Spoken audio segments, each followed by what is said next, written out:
were a lot of retirement communities that were going up in our area, and they were walled communities. And once the seniors were in that walled community, they felt a security from something. And then I started to realize that the security seemed to be from young people. The seniors were seeing an aspect of children that I, as a teacher, didn't think was very fair. And so things that were on television and in the newspaper that would hit the headlines were never really showing children in their very best light. So as a result of that, I thought, well, immersion might be the answer. And a person who I knew well had just purchased a seniors home, and I phoned them and asked if there would be a possibility that I could bring the children over. So I went over to her facility, and the first thing was to find a place to house our class. And then we went outside, and there was a chapel. I could see the potential. I could see that we could make something out of this.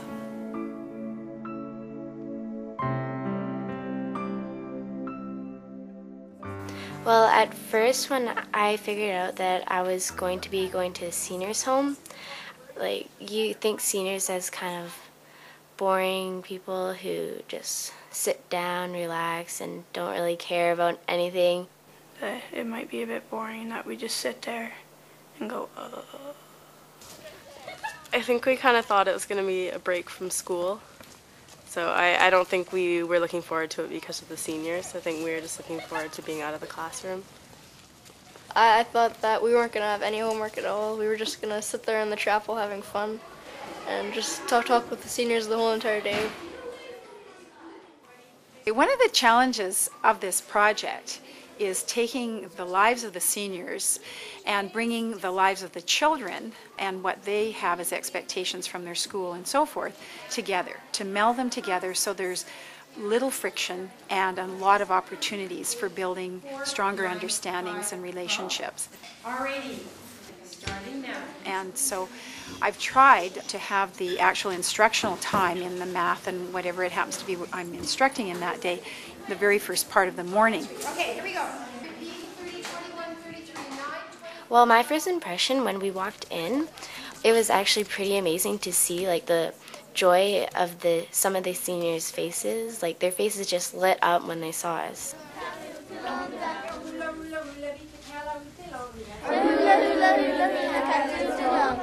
I think about the first week, you were kind of confused, like, where to go and everything, but she gave us, like, the exact times where we should be, and we basically just had to follow it.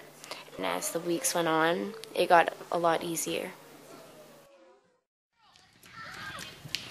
In the morning, the children can sign up, and we generally have 2, sometimes 3 children who will go to visit a senior. You have to be careful, too, that you don't overwhelm the senior with too many people suddenly coming to them.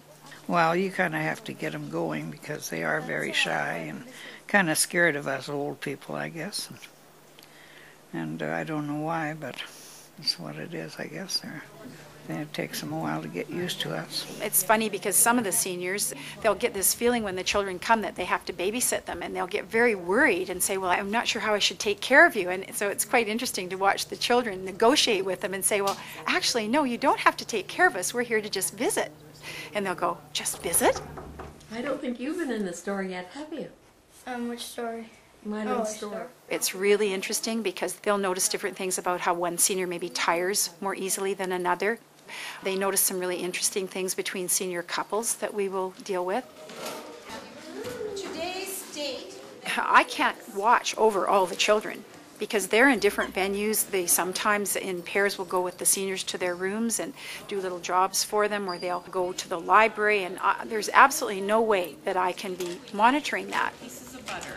There's only one person at the table. And I don't expect to be monitoring that. I don't think that that's my job. My job is to help the children understand exactly what the expectations are, and then in that gap between what the expectations are and trying to achieve them is personal responsibility.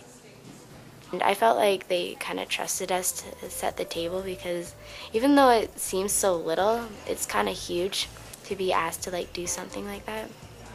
And you didn't have to have any supervisors. Like, the supervisor was like somebody from your class. Like, it wasn't an adult, it was us. That was cool. I think it took a week or two to really settle into the program, both the seniors and the kids.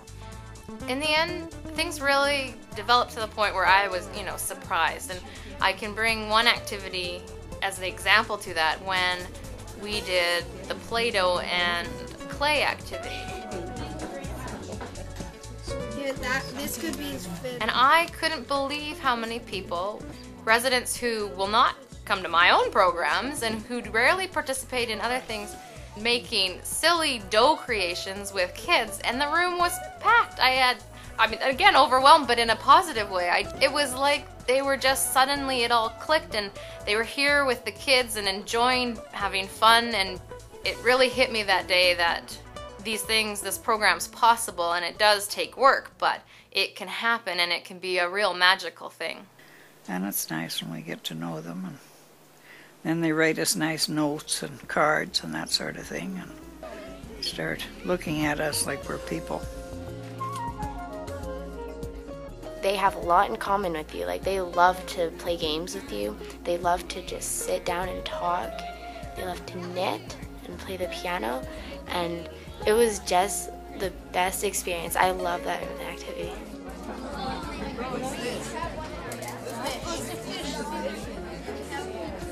When I started this project, it started as a very grassroots thing, and I'm a great believer in grassroots.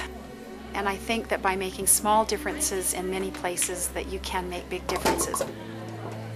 What I did not anticipate was how big of a difference this has made. I never in my wildest dreams would have 6 years ago realized that we would have had such phenomenal success in this project. I now see that this is the texture of the society and the community that I think we're starting to lose. And if this is a small way to capture that connectedness of generations in our society, everything that we have done to this point is just worth so much. We all want to build community. We know it's really important. Many of us are doing it with little field trips to get different age groups or culture groups together and interact. Sharon MacKenzie is doing it with her Coldstream Meadows project in a big way, where she's 5 weeks at a time, and then again later for I think 3 weeks. And then other activities where they interact, where the students really get to know the seniors and vice versa, and they really connect, and they're really building community to such a strong degree. You can't beat it. Pretty smart little girl. Even without Sharon being on site as instructor, teacher, she has certainly laid the groundwork for this to be repeated here with other teachers from Kidston School or in another situation entirely. Good morning, senior friends. My name is Matthew. I think that everybody took a little bit of something from this, from the Coldstream Meadow. Like, it's not just a seniors home, like it's a place where we can be ourselves and talk with friends. Thank you. Bye for now. That was very hard to say goodbye to all the seniors, and it was just kind of like, we're leaving, like this is for sure. The whole experience with the seniors is just amazing. Like, you thought like this was going to be kind of boring because you're with elderly people and you weren't really sure what was going to happen, but nearing the end, it's just amazing, like the connection that you have with them. They know you. They know who you are. They're not just seniors, like they're your friends.